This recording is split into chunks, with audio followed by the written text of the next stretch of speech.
Bakıda 40 manatdan yuxarı olan Pringles şokoladını buradan cəmi 2 dollar almışam. Görək dadı necədir. Əslində Pringles yazılmasa da, başqa bir marka Distinguish belə bir marka yazılsa da, amma görünüş olaraq indi ümid edirəm ki, dadı da eyni olar. Görək necədir.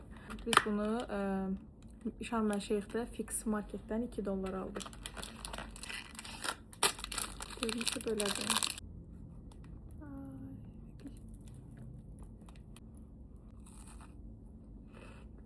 Eynən Pringles cipsisi birə-bir eynidir və çox dadlıdır.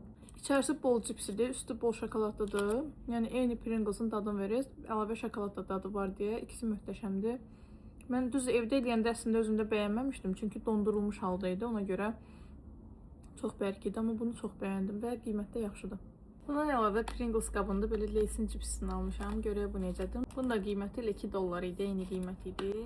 Görək necədir.